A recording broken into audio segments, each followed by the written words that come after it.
Do Englishes exist? Hi everyone, Binod again. Do Englishes exist? This is 45 to 50-year-old question, but it's still a burning one today. In 1970s, Larry Smith and in 1980s, Murad Kachru introduced the notion of world Englishes. It's been almost 40 to 50 years since both of above mentioned scholars first talked about different Englishes.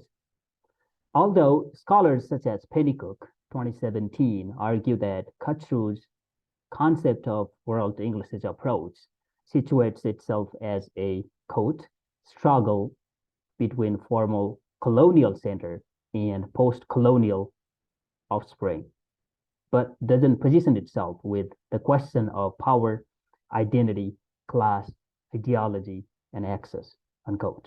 This framework has laid the foundation to have conversations about diversity in English language use.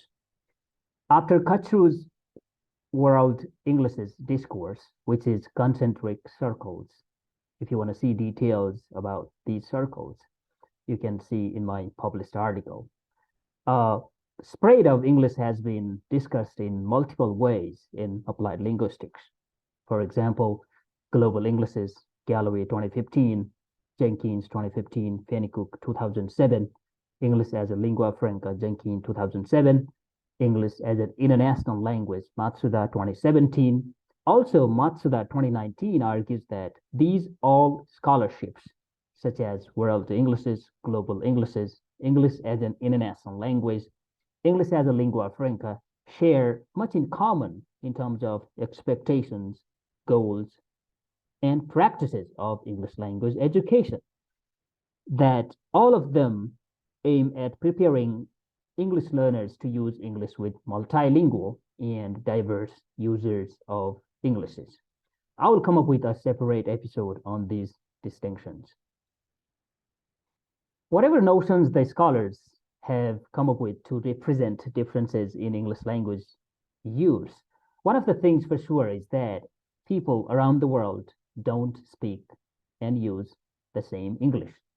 And therefore, it is also the fact that speakers who use English as an additional language surpass the speakers who speak English as their first language.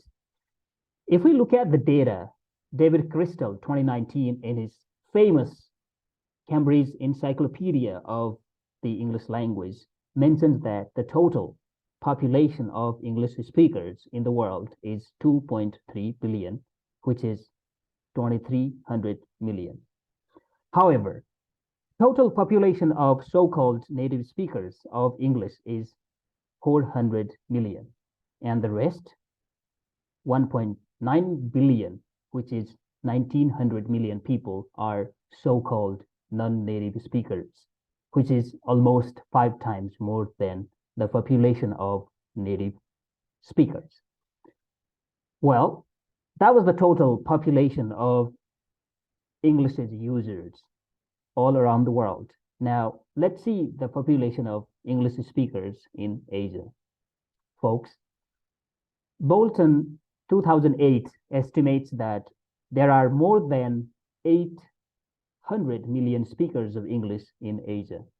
And in China only, there are 300 million people speak English, as Kirkpatrick 2019 estimates. Now, do your math yourself.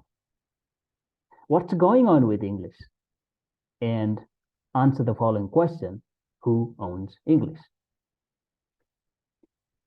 The data presented above vividly reflects that Englishes do exist. This means one English will not work in all the contexts. So what does it mean to English teachers? The English teachers need to make their learners aware of different varieties of English. Here, making students aware of different Englishes does not mean to be competent in all the English varieties found in the world.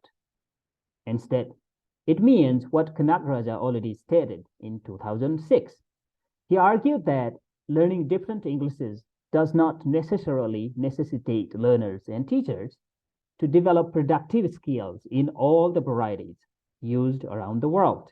But learning different varieties of English is to emphasizing respect for diverse cultures and identity in English language teaching, which is also supported by many scholars such as Galloway and Rose in their work published in 2015. All right. As of now, we know different implications of English language teaching and learning based on the discussion above. Of course, there are challenges to implementing the notion of Englishes in teaching. If you are an English teacher, could you also please mention the challenges that you think will be while implementing global Englishes as an approach in your class? Thank you. Oh, wait. It's not over yet. Did you finish listening? How did you like it? Come on, if you liked it, just share with other people as well. Oh, don't be greedy, okay? All right. If you did it, thank you. Thank you very much and see you again soon.